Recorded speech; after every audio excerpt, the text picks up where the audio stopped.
long before cities, long before ships crossed the oceans, before people began writing history. There were nights when the world became almost completely silent. Fires slowly faded into ash.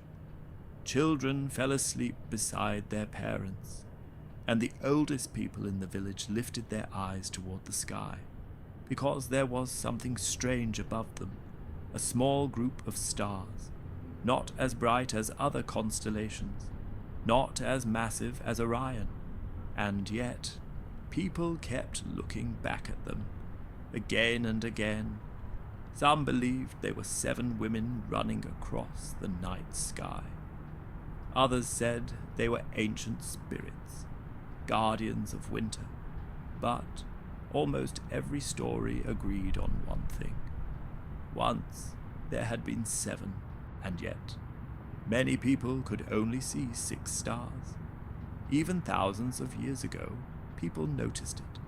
Sailors stared at them from the middle of dark oceans.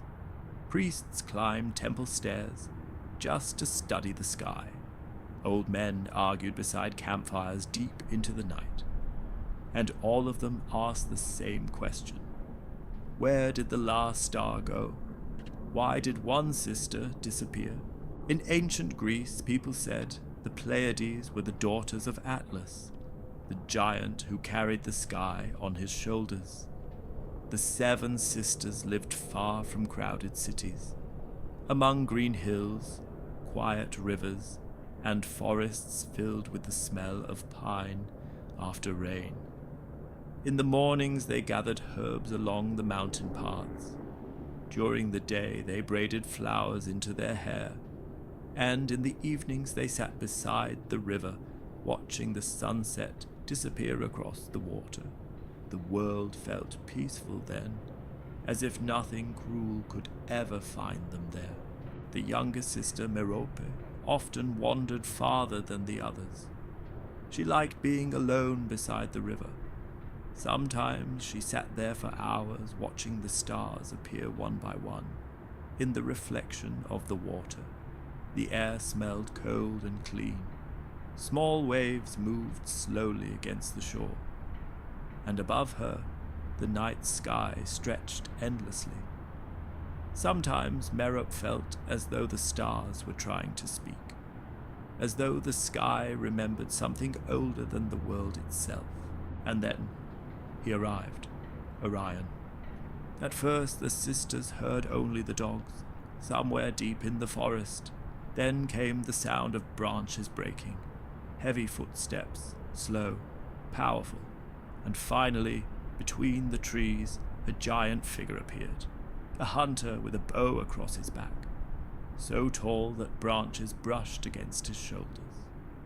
Moonlight touched the edge of his face, but his eyes remained hidden in shadow. Orion saw the sisters beside the river. Silver moonlight moved across the water.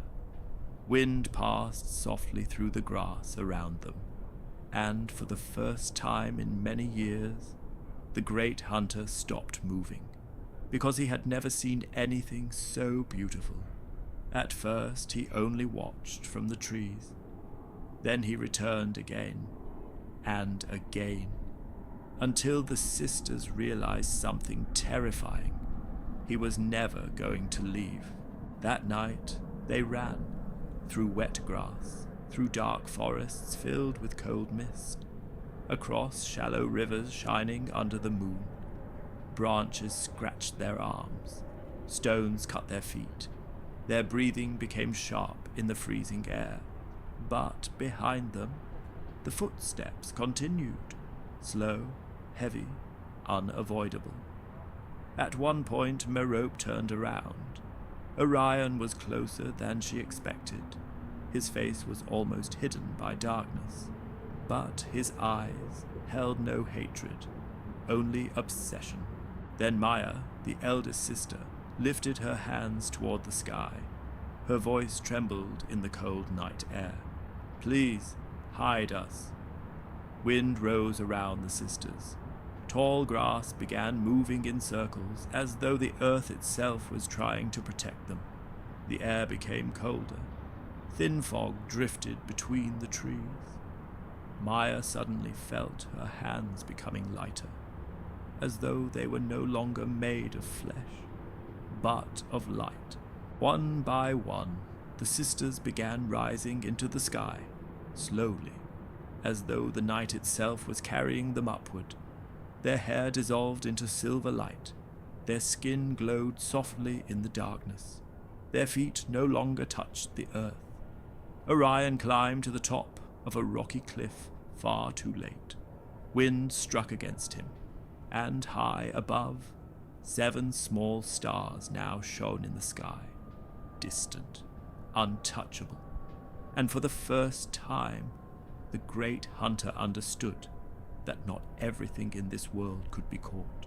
Years passed, and people began noticing something strange.